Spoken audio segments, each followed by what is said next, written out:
for allowing the people of Choma Central constituency to add our voice on this motion on the floor of this House. And at the outset, sir, I have to declare that I am a former police officer, assistant superintendent in the Zambia Police, which is a superior position in the Zambia Police. And like we say, once a police officer, always a police officer. So as I am debating, Mr. Chairman, I am actually a police officer and will remain so forever. Mr. Chairman, you are debating as a member of Parliament. In Parliament. Continue. Thank you for the guidance, Mr. Chairman. I will always be a member of Parliament, but one who has been and will always be a police officer. I thank you for your guidance. Mr. Chairman, let me begin my submission this afternoon. Number one, by bringing to your attention that despite the many rulings and guidances that you have offered on the floor of the House in respect to how members of this House, as elected members of Parliament, should go about their business in their constituencies, namely, that they need not inform police about their meetings because it is within the realm of their normal work as members of Parliament, as representatives, to meet their people. Police on the ground have continued to insist that when members of Parliament meet their electorates, they need to inform police. This has come several times, and several guidances by yourself have been given to Zambia Police. I would like to take this opportunity, Mr. Chairman, that the High Command of Zambia Police, since they are here, they do translate that kind of, they should be able to guide. Order, indeed, yes. We just debate without even saying those who are here. I think it will be safer. So let's just debate issues, and of course, mentioning somebody's title, you can. Continue. Mr. Chairman, I haven't mentioned anybody, and I would like to say I'm taking advantage of this motion that the Police High Command, in attendance, going by the guidance you have been giving, should be able to translate it to their officers in various provinces, districts, going to the stations and police posts, so that your members are no longer inconvenienced. Because it has been agreed by this House that your members, in meeting their electorates, they are pursuing the role for which they were elected. Secondly, Mr. Chairman, I would like to talk about the conditions of service of Zambia Police Service officers, that they are pathetic.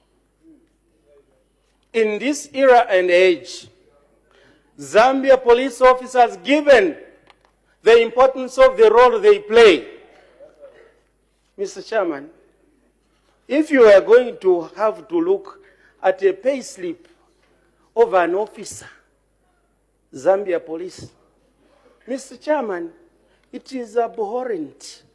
And someone is saying that is why I left. That is not the reason why I left. I just left to come to this House so that I can speak for them, because they don't have a union. It is high time this government began to look at the organs of government that keep the state machinery, keep going as a going concern, and also maintain the peace law and order in this country, and that those officers put their lives on the line. At the moment, those officers are working under very difficult circumstances. No wonder, Mr. Chairman, year in, year out, TIZ, Bribe Payers and Corruption Index, names Zambia Police Traffic Division as being corrupt. It is because of poor conditions of service. Yet you have other people within the same government living and waxing in luxury who do less work than the work that police officers do to preserve life, property, and peace of this country. It is high time this government began to pay premium where it matters most. We have seen a lot of wastage of public resources and causation of unnecessary by-elections. We have witnessed a lot of abuse and plunder of national resources that we have been able to enumerate day in and day out on the floor of this House at the detriment of where it matters most. We are calling on this government not only to need and use police in by-election, sometimes at the detriment of the opposition, but to use police as partners in development and the preservation of peace and unity of this country, and therefore consider to pay them proportionate to the work that they do. Mr. Chairman, under that same issue of conditions of service, I would like to take this opportunity to talk about the injustice which is happening in Zambia Police, where officers who get a meager salary, as low as 3,000 kwacha. Mr. Chairman, as a salary for an officer in Zambia Police, 3,000 kwacha. And then they labor to save and be able to send themselves to school. A constable sends him or herself to school and obtains a certificate, a diploma or a degree, and returns to the station and continues to work year in, year out without promotion, without being placed commensurate to their level of education. This is demoralizing officers in the Zambia Police. And the minister and the High Command would do well to rectify this, because I'm aware that Zambia Police are on a crusade to begin to improve their image by also having a lot of their officers attend higher education. But those this far who have attained higher education are not being placed and paid commensurate to the level of education that they have attained. I think this injustice should be addressed. Promotion should not be based on connection. It should be based on merit and qualification. Mr. Chairman, let me now move on to talk about the battered image of Zambia Police. And the little background of it is that once Zambia Police realized that times have moved on, Zambia Police, through the establishment of government, decided to move the image of Zambia Police from Zambia Police being Zambia Police Force to being Zambia Police Service.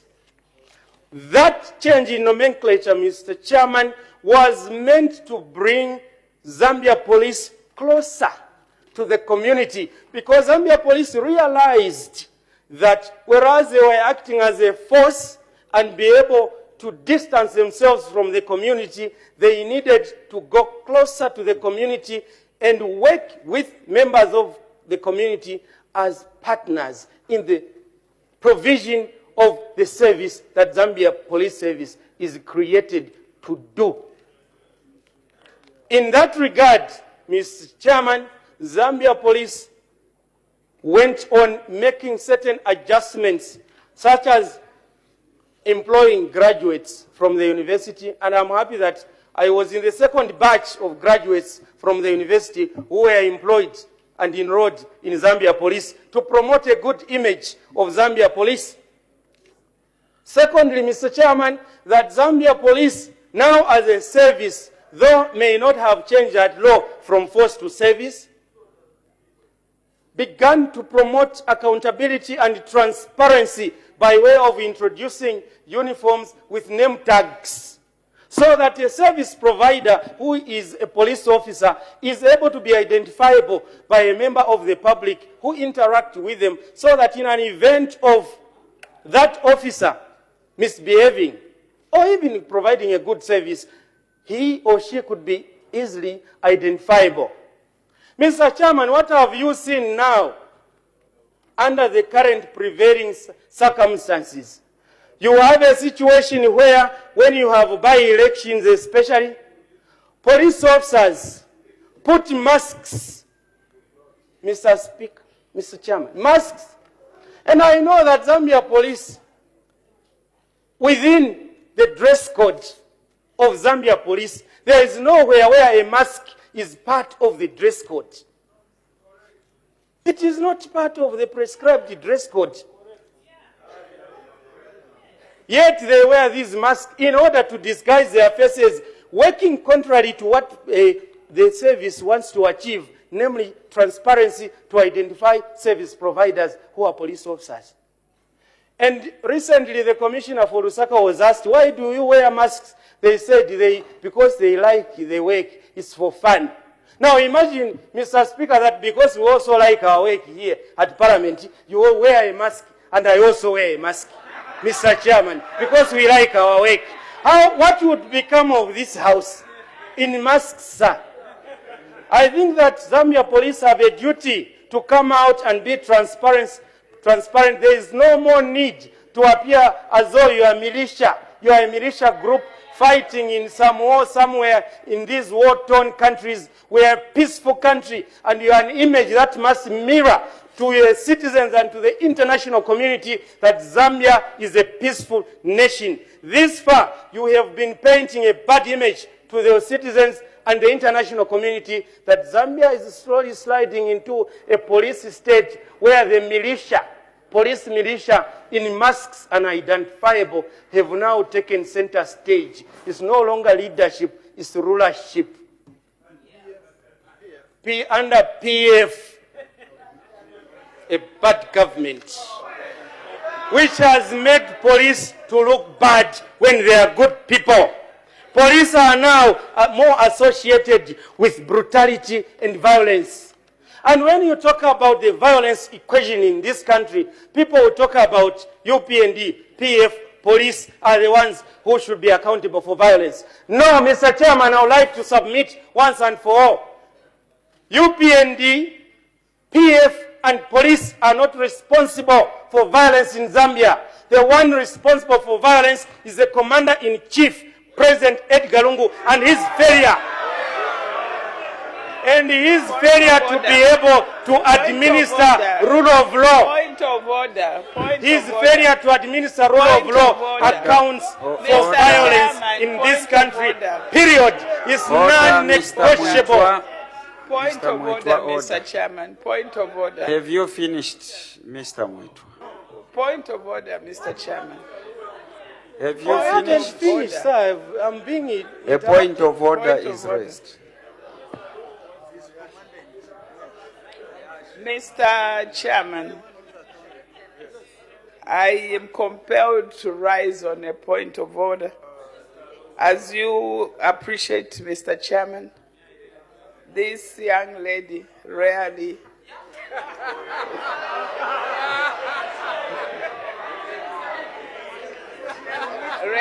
rises on a point of order. Please listen to the princess talking. Mr. Chairman, is this honorable member of parliament in the name of Mweetwa, member of parliament for Choma Central, in order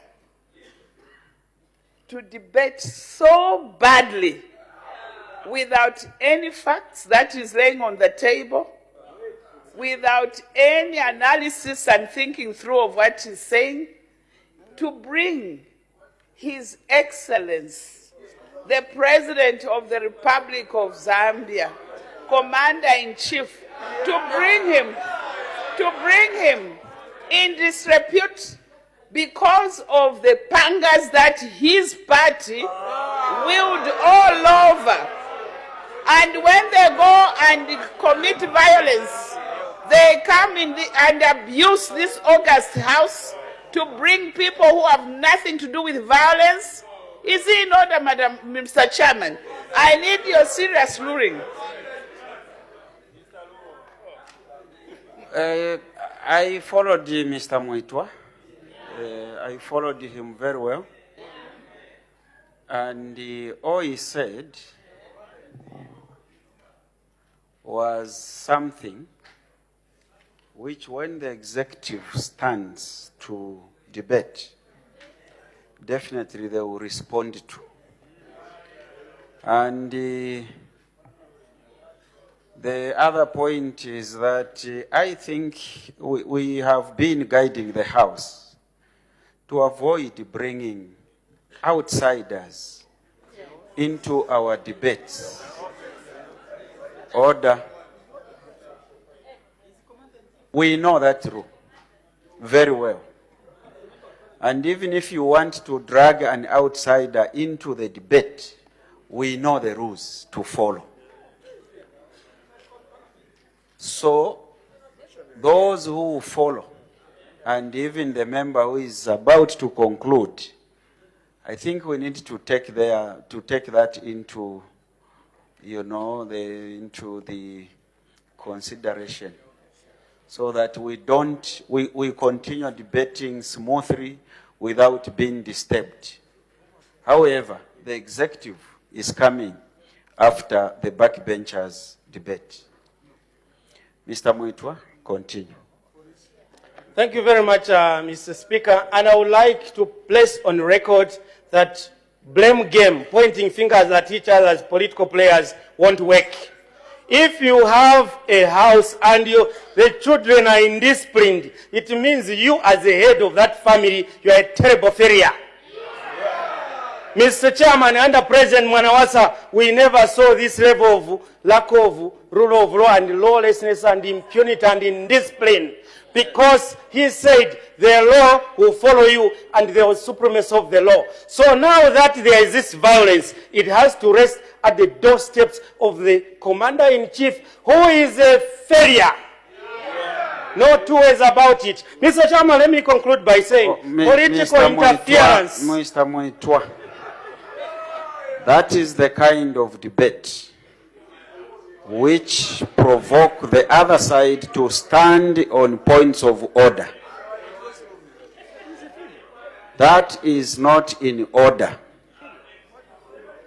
That is not in order. Continue. Mr. Chairman, thank you very much.